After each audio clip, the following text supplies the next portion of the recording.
Welcome back to part 2 of our interview with Jan Ledochowski of the ancient Ledochowski family. In this part, we start to look a little bit more at current events, including the Ukraine-Russian war, as well as some more stories about notable members of his family who went on to sainthood and the highest levels of hierarchy within the Catholic Church, including 19th century Cardinal and 20th century foundress of two religious orders. Enjoy. Yes, I think that cooperation with Ukraine is very important, and history does have lessons. We can go back to what happened long ago, and many families that call themselves Polish today, like ours, actually came from there.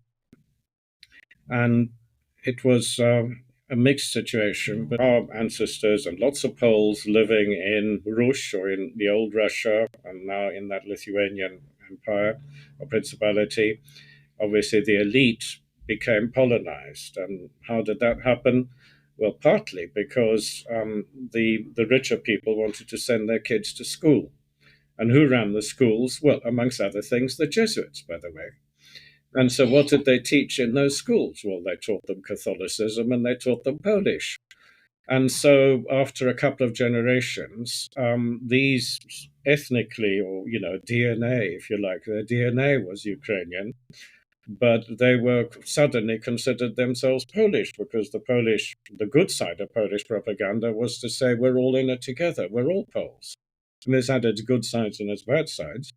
But the good side was we incorporate you. You're us. We're all Poles together. And so they began believing that they were Poles too.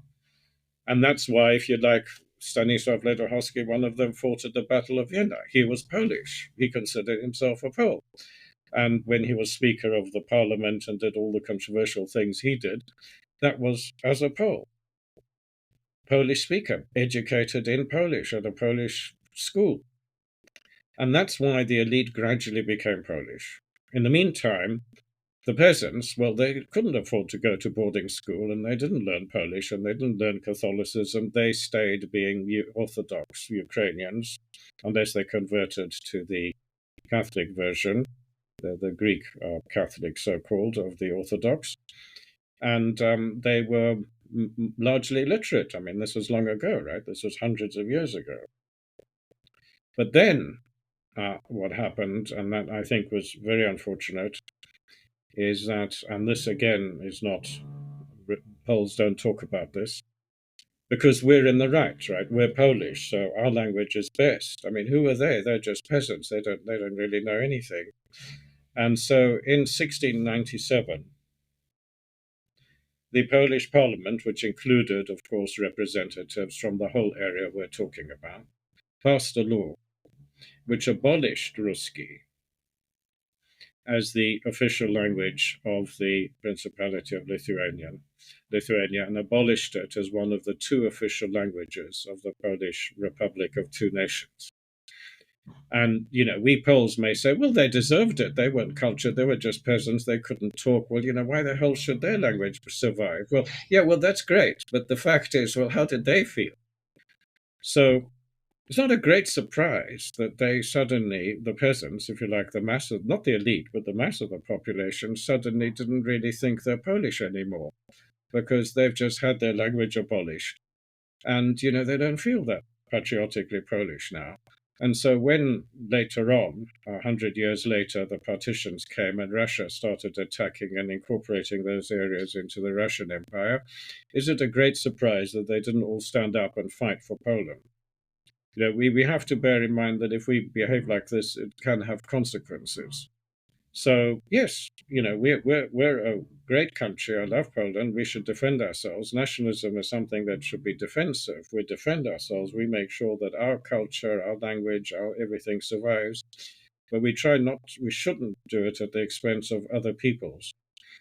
And then, as we know, what then happened, well, another 100 and odd years of history, but after the First World War, when many of these areas were brought back into the Polish Republic, it wasn't as an independent Lithuania principality or an independent anything or a special zone. This was Poland proper. And so it had to be Polish. and we were quite rough on those Ukrainians who tried to oppose us. And I've forgotten to mention, but we also have to remember, well, maybe we'll leave the Greek Catholic conversion stories, another thing to remember, and that is, remember, we were trying forcibly to convert them to Catholicism as well earlier on. But now, after the First World War, we were trying to Polonize them, and that's why we had the scenes we're talking about at university and everywhere else. But we weren't all bad, because they were allowed to have their own political party. The Jews could have their own political party in the Polish parliament. It wasn't like England and America. It wasn't first past the post. If the Polish constitution had been first past the post, then the Poles would have won every constituency in the country except in the east, where the Ukrainians would have won, so they'd have been a minority. The Jews would have won 0 seats because they weren't the majority of any particular constituency, because you had to, first past the post means who gets most votes. Instead, the Polish constitution was such that every national group could have its own proportional representation in parliament. So the Jewish parliament was the Jewish party was in the Polish parliament. A Jew was in the Polish government. A Jew was the Polish defense minister in the Polish government of exile in London. So we gave them the right to be a minority, and the Ukrainians had the right to be a minority. So, as I said, it wasn't all bad. We did things for the minorities that England or France or America would never dream of doing. And so, those were the good things we did. But the bad result was the continued friction between Poles and Ukrainians. That resulted during the Second World War, when the Germans got there, in many Ukrainians thinking, well, this is time to take our revenge against the Poles. And so we had the Voyin massacres. And so now today, some Poles will say, well, why should we be nice to the Ukrainians because they massacred us in Voyin during the war? Well, sure they did, but I mean, we're trying to have reconciliation. We're not trying to, we have to remember we weren't all nice to them either. And reconciliation means forgiveness. It doesn't mean that we continuously go on and on and on about what the other side, the bad things the other side did. Because if the Ukrainians did this, they can quote lots and lots of bad things that we did to them. And that shouldn't be the subject of conversation. It should be about how we're together in Europe now. Yeah. No, and that's a terrific explanation. That's one of the best explanations of that entire phenomenon that I've heard. So thank you so much for that, Jan.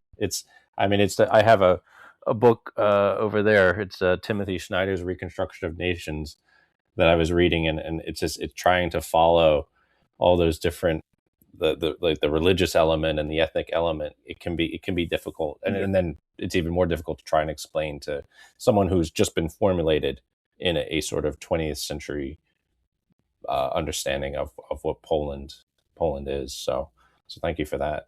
That was really great. I mean, we should stand up for your freedom and ours. That's a good slogan. So we stand up for your freedom and ours. It's not our freedom at the expense of yours. Right. Yeah. I mean, that was the battle cry going back over a century for your freedom and ours. Exactly. So we should stick to it. And I mean, I know it's difficult, and obviously there were Polish victims of the Voyin massacres, and I feel for them. I mean, in the case of my family, that happened to one of our houses, country houses in our family in the Voyin area was completely burnt down and destroyed.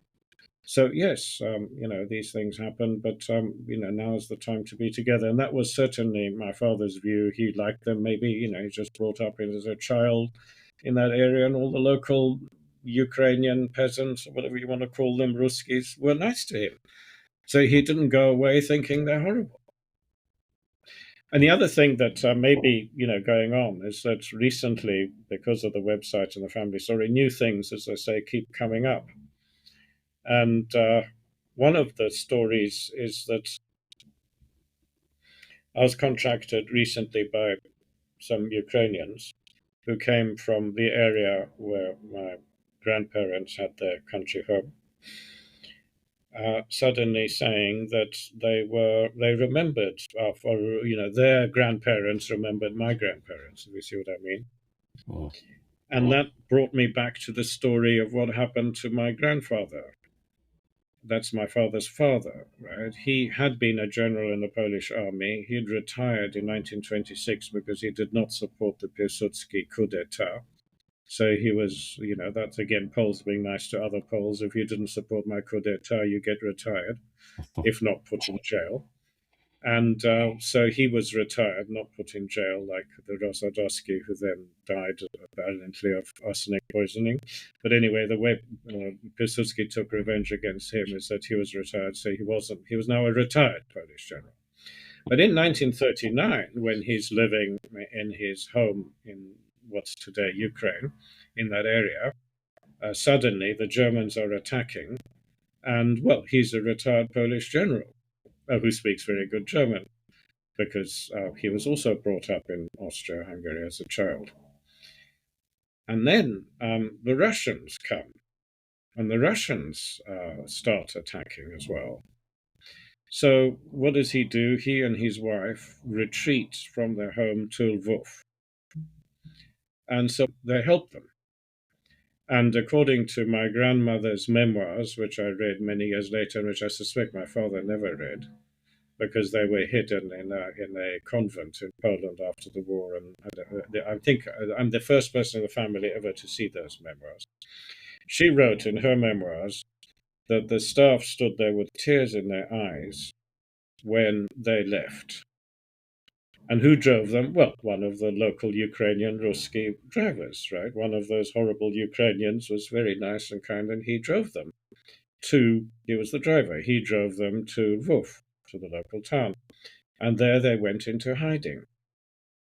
And then, as we know, the Germans approached, the Russians approached Lvov. Lvov then had to choose whether we surrender to the Germans or we surrender to the Russians. And that's another story. But anyway, they decided to surrender to the Russians. And so Russia took over the area. And now we know that this is the Russian zone of occupation of Poland. And now those Ukrainians, right, who resented their Polish landlords so badly and hated Poles and massacred them in Wołyń, what did they do? Well, they didn't decide, well, now what we're going to do is betray our landowners and those horrible Ledochowskis. They said, we're going to help them. That's what they thought. So what they did is they got together clothing and food. And every week or so, the driver would drive, even though now the whole property had been taken over by the Russians and would now convert into a socialist, whatever you called it, property and be nationalized and everything.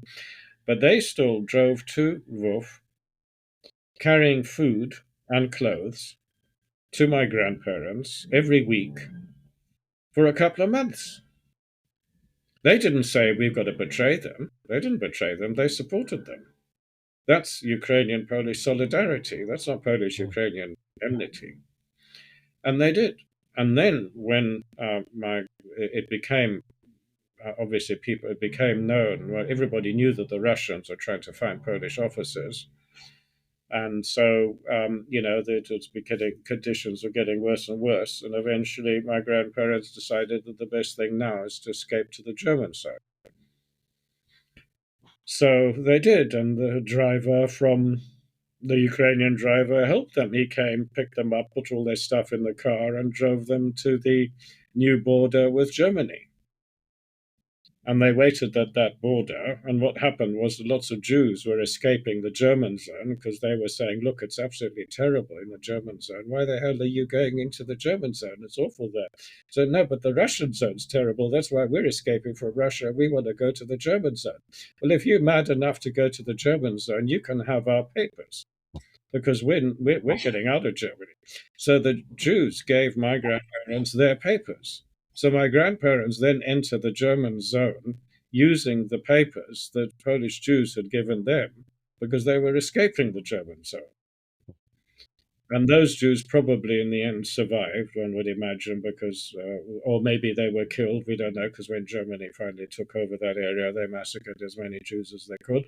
But it could be that those Jews went off to Siberia and perhaps survived the war. Whereas my grandfather, thinking that he'd been educated in German, that he'd be safer on the German side, which was true.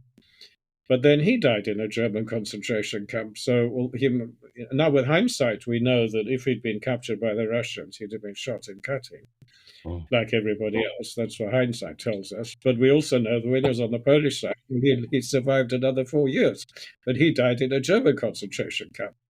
So, that's what happened to him. But this is a story of how, when we keep reading about how the two sides hate each other, that's not actually true. Many Poles are very happy to be nice to Ukrainians, as Poland proved when the refugees arrived. And many Ukrainians are willing to be nice to the Poles, including the grandchildren of those people there who've now been in touch with me. They're grateful, they're nice. And when I'm in Lwów and talk to the Ukrainians, they all say, well, we speak very good Polish. And actually, I can't really understand their Polish. I have to make them repeat everything twice because they're Polish. I mean, they do speak with quite a strong accent, but they do learn Polish from having listened to Polish television and radio and having heard it from earlier. And Mickiewicz, right, our great Polish hero, he has a statue in Lwów because he's a Ukrainian hero. He's a hero of the Polish-Lithuanian Principality. He's their hero. And in White Russia, his country house is a museum in Belarus because he's their hero. So who's Mickiewicz? Mickiewicz represents the reconciliation and unity and cooperation of Poles, Ukrainians, White Russians, and Lithuanians. That's who he represents. He doesn't represent Polish nationalists against that lot, and he doesn't represent their nationalists against Poles. And when his poem starts, Lithuania, my country, the Lithuania he's talking about, when he says Lithuania, my country, he doesn't mean that little thing up by the Baltic. He means the Principality of Lithuania, the thing that included White Russia and today's Ukraine and Lwów. That's what Lithuania meant. That was the Principality of Lithuania. So if you live in Lwów and you look at the statue of Mickiewicz and you know from school that his poem started Lithuania, my country, he's talking about you. He's talking about people in Lwów. He's talking about your country. And that's how they see it. Yeah, no, that's terrific. That's absolutely terrific. And yeah, Mickiewicz, it's interesting when I first was studying and that phrase, Lithuania, my country, and it was Lithuania. I thought this was a Polish, and Mickiewicz, whose statue is on the Rynek in Krakow, Yeah. Well, I mean, yes, you wrote in Polish, but that elite, as we described much earlier on, they gradually became Polonized and they wrote in Polish, sure. But their country was a place called that Principality of Lithuania. Yeah. But that was the Polish Commonwealth. So that meant the same thing. You could be a loyal Pole, Lithuanian, Belarus, Ukrainian, whatever, all at the same time. Yeah, I've found that it's interesting. It's been interesting to me the class relationship that existed in these areas as well, in terms of the Polish aristocracy, such as it was, and because it's such a foreign concept to especially people here in the United States, even though we seem to really love our Downton Abbey and our or the British royal family is sort of all over people here. And I've found in doing genealogy research, people want to find their family crest, and that sort of mythical, ancestral, aristocratic knighthood. The relationship between, because it was totally obliterated as well by communism, and but Katyn Forest, I mean, they were massacring people who were part of the intelligentsia and who generally came from these Szlachta, well-established families, and that's just been a fascinating relationship for me to that sort of class structure, mostly because, like I said, it seems like it's such a foreign concept now. And I think I think that in many areas today, the local landowner is of the same sort of ethnic origin as the people underneath him.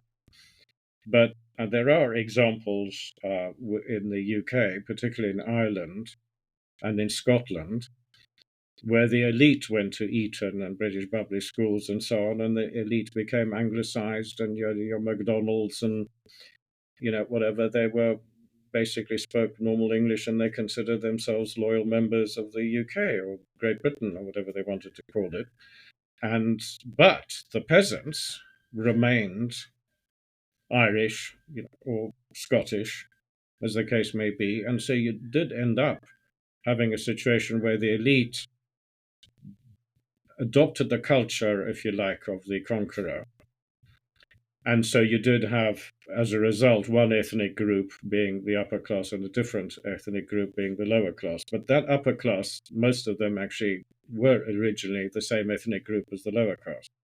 Other examples, I think, were India, where you had British and others, owning land, and they were the elite, and the Indians weren't. But then with time, the Indians bought into English culture and so on, and things merged and evolved. And today you have an elite and the lower class. So of course they have their own class system as well. But you did have an English elite, above a local elite. In England, that happened after William the Conqueror. The Normans arrived. Why did they come? Well, they wanted money. I mean, people might look at Venezuela now, well, that's a different subject, but, sometimes people are motivated by money. What did they want? They wanted money.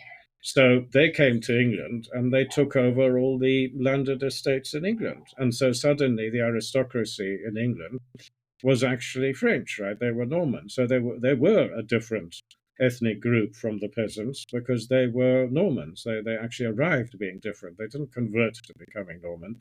They were Norman to start with. But because there were so few of them, 10 or 20,000 or whatever, as the centuries passed, they got absorbed by the people underneath them. And so they became English. And French eventually stopped being, but French carried on being the official language of England for a very long time. It's the official language of Parliament, official language of the courts for hundreds of years, which again people don't often talk about. But eventually they became English, and that's what happened going back to the mists of time. Right at the beginning, when the Vikings arrived in Kiev, establishing their trading empire between the Baltic Sea and the Black Sea, they were Vikings. They spoke Scandinavian. And they were the elite, and they ran the show. But there were not enough of them to impose their culture on the people underneath. And so eventually it happened the other way around. So like the Normans in England eventually becoming anglicized, the Viking elite in ancient Ukraine eventually became Ukrainized, and their language became Ruski. They adopted Ruski as their language, and so it was the other way around, which is what happens. One group invades another, and then sometimes the invader imposes their culture and everything on the invaded, like Poland to some extent in Lithuania, Ukraine. And in other cases, they adopt the culture of the people underneath them, and they get involved, and they get absorbed, and it becomes unicultural with the elite having the same culture as the peasants below. So there are other precedents, and it was certainly like that in Eastern Poland, where I guess, I suppose if you read, stories about the Russian Revolution, or actually Cromwell in England, or the French Revolution, the fate of the elite did to some extent depend on what your local peasants thought of you. Same in South Africa, right, where now the white farmers find that the blacks have got full rights, and the blacks can start taking revenge against the white farmers if they wish. Well, it depends, doesn't it? There isn't in South Africa a general plan, as alleged by a certain president, by all blacks to wipe out the whites. That's not there. But sure, there are particular cases where the locals, having been beaten up by the farmer and having had a cousin who got shot by some farmer or whatever, or somebody was raped or whatever it is, there are particular cases where people take revenge. And so during the Russian and French revolutions, if you had a reputation of generally being a good guy, the locals escaped, like the Ukrainians helped my grandfather's parents escape. But if you had the reputation of being a bad guy and you used to beat up the locals and you shot a few of them and whipped them and whatever, well then, when the time came for them to take their revenge, they did. So it was a varied story. Yeah, no, those are all very important elements to keep in mind. And like I said, it's such a foreign concept, I think, to us today. Although there is a sort of an elite, not necessarily an intelligent elite, that runs our country or another country, but it isn't sort of this enshrined aristocracy that you get in sort of the historical Europe, and whether it be Poland or the UK or what have you. So yeah, that's fascinating. Is there so when in doing genealogical research on my own family, even there were certain people that I found a particular interest and kinship with, whether it was just because of the bevy of information, Right. was there anyone in particular in your family tree that you found a really personal fascination with? I was curious if you had experienced the same phenomenon as I did. Well, I think the ones I wrote most about are the ones that I found most interesting because they, reflected the dilemmas of the time, like Stanisław Ledochowski, who we talked about earlier, like the general of the Jesuits. And then another person who I think is quite interesting is Jan Ledochowski, who perhaps I'm named after, we don't know. But he was a member of the family during the 1830 revolution against the Russians. And it was quite interesting because at that time, there were two leading members of my family. One was Ignacy, who had fought for the Austrians and then the French during the Napoleonic Wars, and who was then incorporated into the army of the Polish Kingdom, as it was called, which was the Polish province, if you like, of the Russian Empire, which was allowed to have its own parliament and its own little army, and its king was the Tsar. And so he was in that army, if you like, officially propping up the regime. Jan Ledochowski, on the other hand, the other Ledochowski, he was in parliament, going on and on and on about how terrible the Russian oppression is. And you sympathize with him, of course. Yes, the Russian oppression was bad. Yes, the Russians aren't nice. I mean, that's why Ukraine is defending itself. That's why we're helping Ukraine. It's not nice being run by Russians. And so he was somebody who was agitating for Poland to fight the Russian regime or oppose it. And then there was the famous occasion during the key meeting of Parliament when he started shouting, and I believe, because these are books written, this is written, for instance, there's an English historian who quotes him saying this in French, and I think it's very possible that it was in French, because after all, that elite then learned French. And French was the lingua franca then, right? If you came from the Austrian Empire or Germany or France or Poland or Germany or Russia, you spoke French. And so he started the chant saying, "Ah, bah, Nicolas," down with Nicholas. That was his contribution. And the whole of Parliament started chanting, "Ah, bah, Nicolas." This spread into the streets outside, and down the streets of Warsaw, everybody was shouting, "Ah, bah, Nicolas," down with the Tsar, who was the King Nicholas of Poland. And this, if you like, was the spark that set off the fire of the revolution. And then with hindsight, when I say he's an interesting person, these are the Polish dilemmas. Was it a good idea? Was it a bad idea? I mean, we patriots think it's always a good idea to fight for our independence. But, that particular time, it was a bad idea. But how was he supposed to know it was a bad idea? In 1920, when we liberated ourselves from Russia and defeated them, was supporting an independent Poland was a good idea. In 1790, when we supported Kosciuszko and we're fighting the Russians, that was a good idea. 1830, well, we know with hindsight it was a bad idea, because we know that the result is that the little Polish kingdom was liquidated, the army was liquidated, and that was it. And there was no king because it was just the Tsar. So that was so it was a bad idea, and that is you look at the rabble rousers, and today, if you opposed what he's doing, you'd call him a rabble rouser or a populist, ranting away like this. And this is the dilemma. Now, his cousin Ignacy, right, who was in the Polish army of that regime, he was loyally standing by the regime. But when the revolution actually started and the Abba Nicolas started and the students were demonstrating in the streets, he went to the arsenal that he was supposed to defend, and he opened the doors so that they could get arms. And basically, he changed sides, and then he became a general on behalf of the revolution, and he defended the last stand of that revolutionary government in a place called Modlin, where he's remembered today. You can go to Modlin, you can see his street, Ignacy Ledochowski Street, you can see him commemorated in the museum, and they remember him, and that's where the government hid towards the end when the uprising was falling. So there we have two different people in the family, one of whom advised caution but eventually joined the revolution. The other one was a revolutionary himself. And these are the dilemmas of Polish history. When is it a good time? When is it a bad time? So people like that, I found very interesting.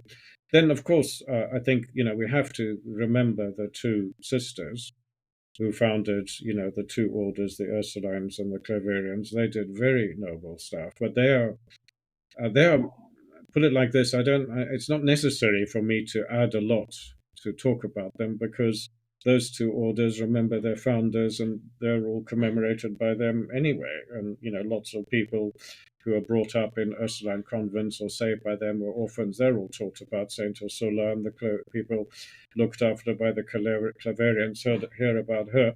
I fully support them, to be clear, and I think they're great, and they did wonderful things, especially Maria Teresa, who, as I mentioned earlier, instead of looking after the martyred Poland, went out and thought of poor Africans. But I don't have to write a lot about them, because they're already written about, they're already covered. There are lots of books about them. I mean, there are books about both of them, many entire books, so I don't, if I started writing a book, well, it would have to be another complete book. And do I actually have a lot new to say? No, I mean, just my own personal experiences of both orders, which have been very good. Those are my personal experiences. Whereas with the other ones, I'm more interested in my own personal input. What have I got to say that people haven't said before? I don't know if I told you. So we always do. We pair an episode with a Polish Saint of the Month reflection piece, Oh, right. and I was fully intent on using one of them for that when this comes out. I was also fascinated by their uncle, the Cardinal Mieczysław.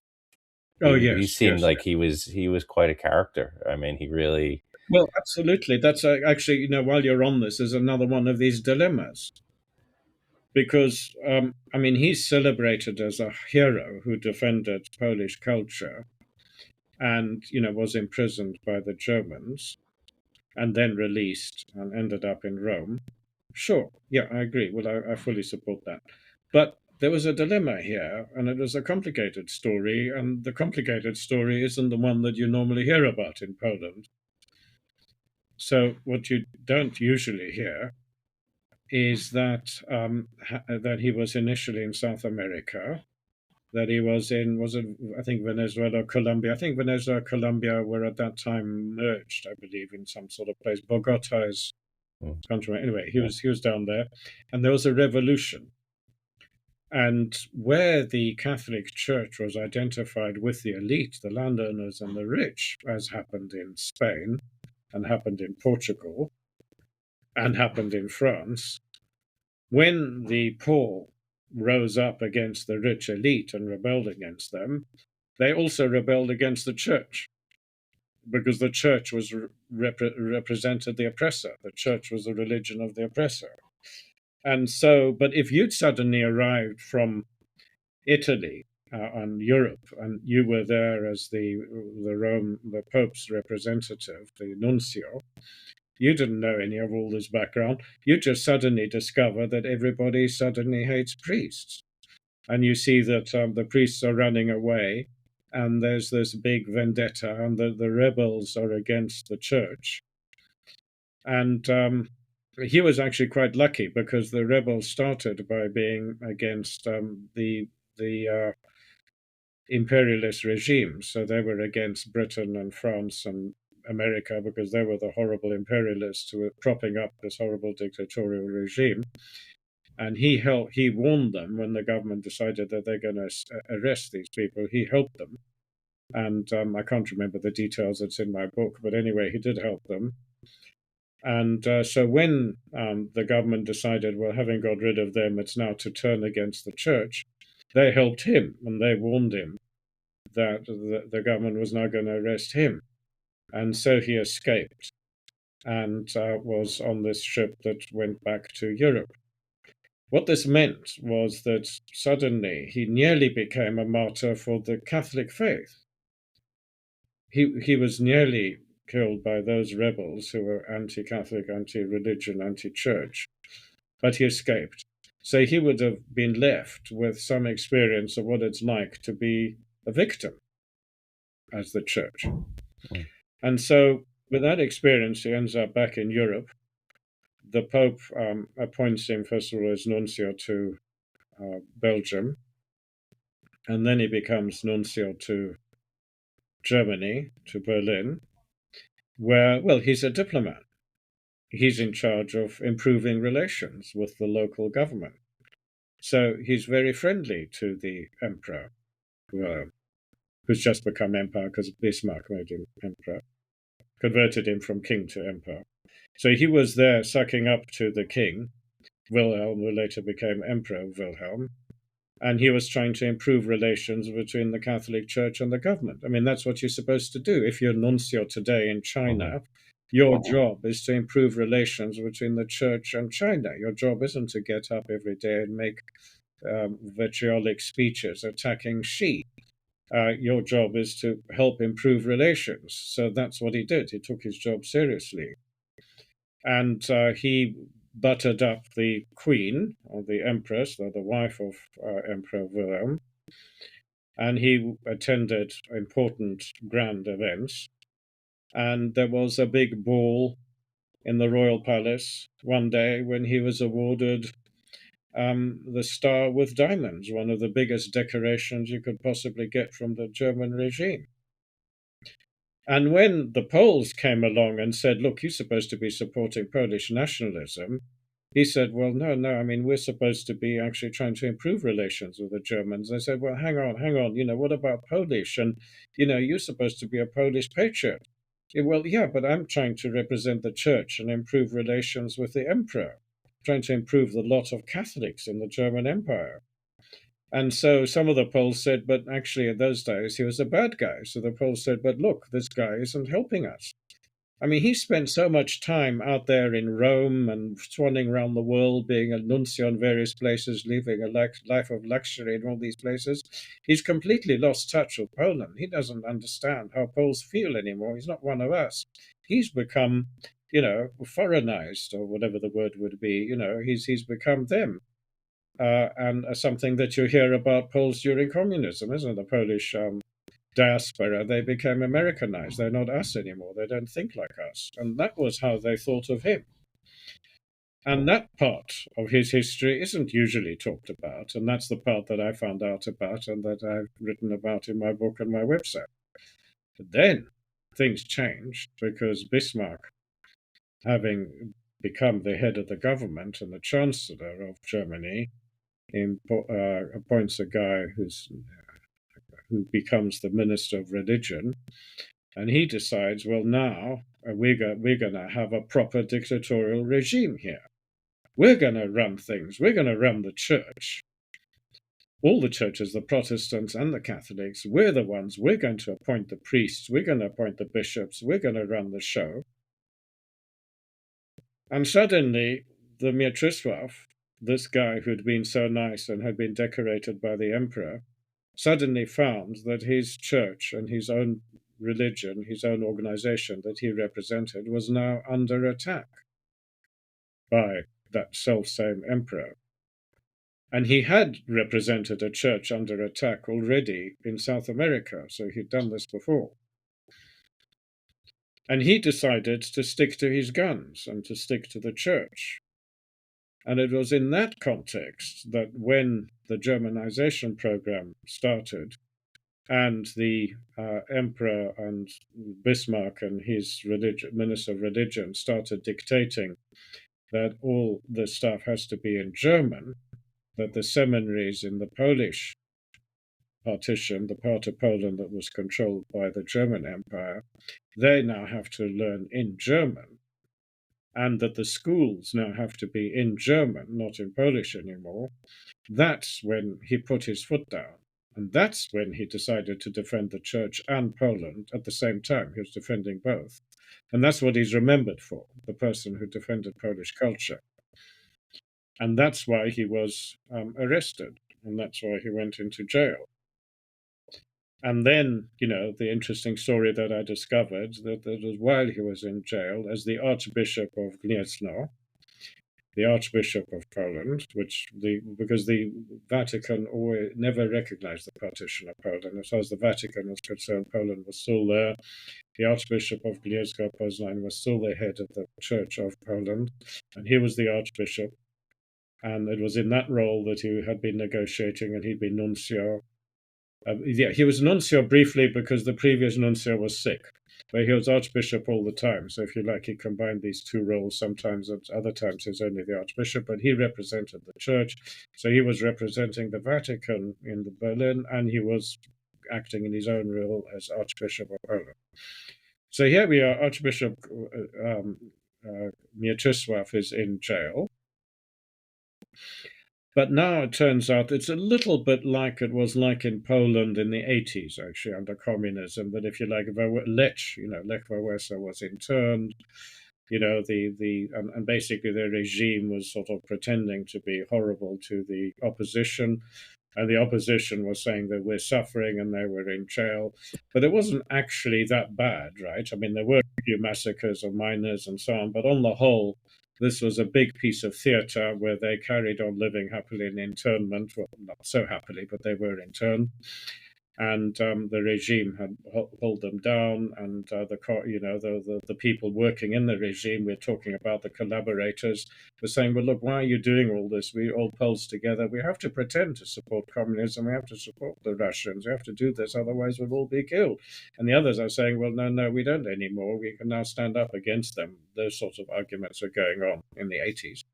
So now here he is back 100 years earlier, in the German jail run by the Germans near Poznań. And it's again, fairly relaxed kind of regime with people visiting him, and, various friends from all over Poland came.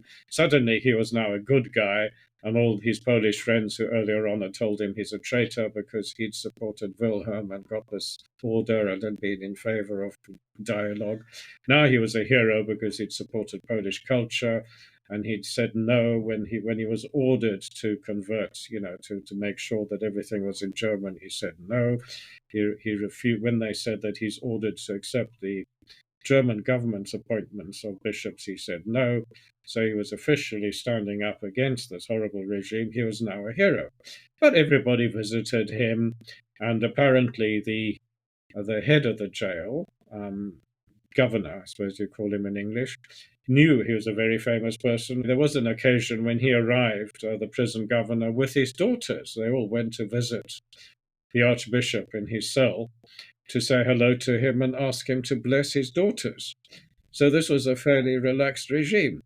Mm. And then one day, one of the people visiting him is a friend called Radziwiłł, who turns up and says, look, I brought you a walking stick as a present from the Pope. So he gets this walking stick.